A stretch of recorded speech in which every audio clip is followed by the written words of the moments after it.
Hello again, it's Troy Holy here, your favorite marketing trainer and coach. And today I'm going to be speaking to you about pricing.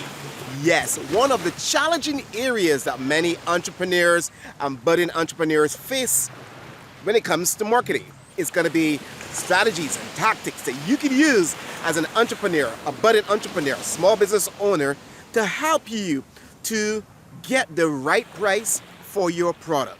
Most people would believe that pricing should be left to the accountants, the finance persons, and the marketers should continue focusing on promotion and advertising. But remember, there are 4 P's in the marketing mix.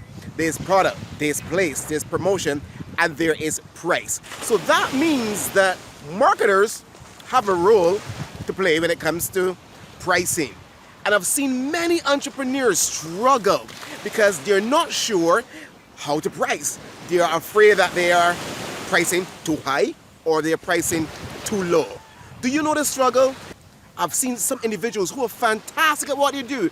They're great creators, they're great presenters, they're great technicians, they're great craftspersons. But when it comes to pricing, oh boy, they are really struggling. So I want to make sure today that you don't have that challenge, that you are quite clear as to the strategies and tactics that you can use to price your product. Now, before I go any further, there's something I need to share with you. When it comes to pricing, I've found that the biggest challenge is really what's happening in our mind. Things like what they can afford. They're pricing based on their affordability. They're pricing based on what they think would be a good price. And that is an error. And I'm saying this in the error because if you don't fit the target market, then to be honest, what you think isn't really that important. You have to be thinking like your consumer. Think for instance, is a car priced at $60,000 expensive or is it cheap? Now, it has a lot to do with who you are and how you view the car. If you view the car as just a mode of transportation to get you from point A to point B, and you are a working class individual with lots of responsibilities, then $60,000 may be expensive. But if for you, the car is a part of your packaging, is a part of who you are, is a part of the offer, then $60,000 for part of your packaging, then it's not so expensive.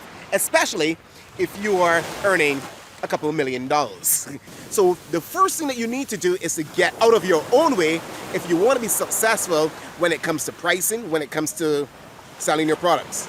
Because at the end of the day, our pricing should be reflective of our goals. That is where we're going to be focusing today. Now, I'm not going to be taking you through calculations, but what I'm going to be taking you through is a strategy, because once you understand the strategy, then applying the maths becomes so much easier. Let's start at the beginning. What is the purpose of your pricing in the very first place? Like I said to you in the previous video, is that you must have goals. What is your goal for your pricing? What do you want to achieve? Now, you may be asking me, Troy, what do I want to achieve? I want to sell a product. I want to make money. That is very true. But you need to go beyond that. How do you want to go about making the money? What it is that you want your price to ultimately be doing for you.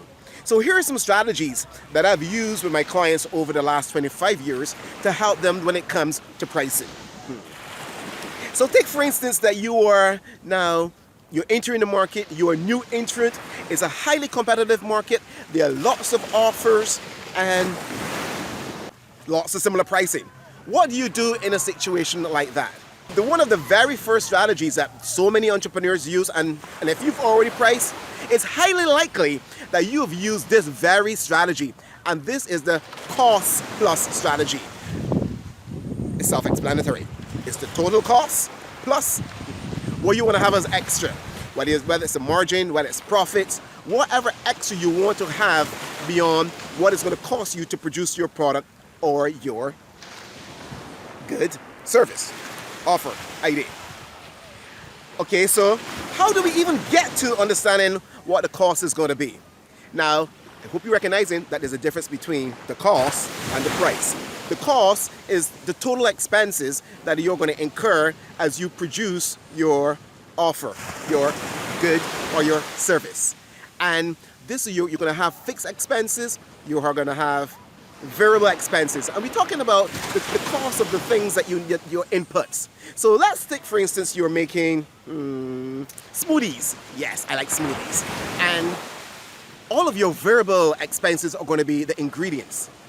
So the more smoothies you make, the more strawberry banana smoothies you make, naturally, the more bananas and strawberries you would need. Agree? I hope you do. Okay. However, there are some expenses that you're going to have regardless of whether or not you make smoothies. Take, for instance, if you bought yourself a blender, the blender is going to be a fixed cost. I mean, hey, whether you make smoothies or not, you have to pay for the blender. And you have to take all of those things into account. A mistake that many make, and I'll tell you this, many, even seasoned entrepreneurs, continue to make this mistake. They only take into consideration their variable costs. Very seldom do they take into consideration their fixed costs, and those are expenses. So many times they can find themselves in a position not having enough money to cover their overheads, which are their fixed expenses. So take into consideration that if you're going to use the cost plus strategy, that you first must clearly know what it's costing you, or remember, not to forget your fixed costs. Plus, you must know what margins do you want to make, what profit do you want to make. And in some cases, you can look at industry standards if your product is just another product in the market. Or if you are able to differentiate, then in many cases, you can charge a lot more, get a lot more profit because of that differential element. So the cost plus strategy is one of the very popular strategies that are used, and you can easily consider that. But then it gets even more interesting. As you're entering into markets, there are some persons who use what we call predatory pricing. Some of you may be too young to remember the movie called The Predator. But it's all about dominating. It's all about warfare. It's all about getting an advantage on your competitor, but you're doing it in a very aggressive way.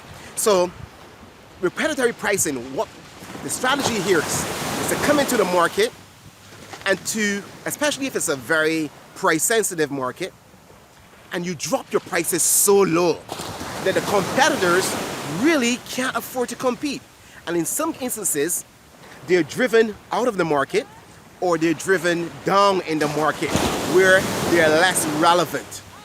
I remember many years ago, there was a company, I'm not going to call the name, they had decided that for a short period, they were at losses on the product. Yeah, you can imagine that. Could you imagine buying a product for $1 and selling it for 90 cents? I'm pretty sure the first thing you'll be saying, Mr. Holder, that does not make any sense. You're not going to make any money.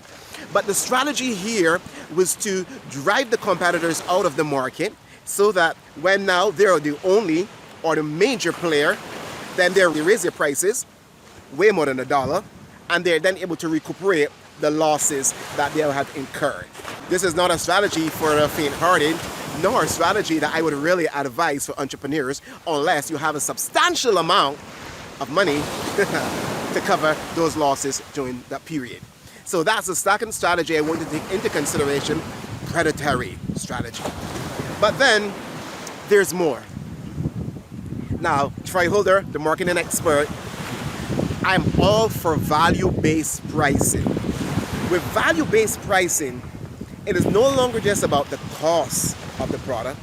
It is not about what is happening in the market. It's clearly about the value that you are offering to the consumer. What is the real value and what it is that your consumer is getting from you. Yes, you have to take those things into consideration. Another pricing strategy that you can take into consideration is going to be the competitive strategy. This is a very simple strategy where you enter a market and you simply charge very similar to all the other competitors. This is especially ideal when there's nothing really special about your product. When it's very generic in offering, there's no real special element about your business. You're just another Me Too product. And I know that may sound a little harsh, but ideally, that is where the competitive pricing strategy really works. If it's just another Me Too product. Then we have the final strategy I want to share with you is the penetrative pricing strategy. This is one where you enter the market just a little lower than the regular prices, the average price of the product in the market. So what you do is that you research your competitors as though you were going to adopt the competitive pricing strategy. And then once you have that price, you go just a bit lower to enter the market. And once you get into the market, you become known, you build some credibility, you have some market share, then you increase your price. So that is one of the strategies that you can use, and that is called the penetrative pricing strategy. So there you have it. I've shared with you a number of strategies that you can use to achieve your desired pricing goal. Remember, you need to get out of your own way. You need to price based on a strategy, not just on your emotions or your feelings, or what mom or dad or brother or sister or husband or wife thinks it should be priced at. So you have your various strategies here. Again, you can use the cost plus strategy, or you can adopt the competitive based strategy. You can adopt the predatory strategy. There's a penetrative pricing strategy, and you have your value-based strategy. And as a bonus, I will tell you, there's also a strategy called luxury pricing strategy, where you ensure that your price is luxurious. And for that, I often say to my clients and my friends, if the price does not make you feel a little uncomfortable when you're using the luxury strategy, chances are it's not high enough. I am Troy Holder, your favorite marketing trainer and marketing coach. I'm saying to you, all success in your pricing. If you have any challenges, you have any questions, feel free to reach out to me. Hey, I'm pretty sure I can help you price your offer so that you will walk away feeling much better. Take care and have yourself a beautiful day. Bye-bye.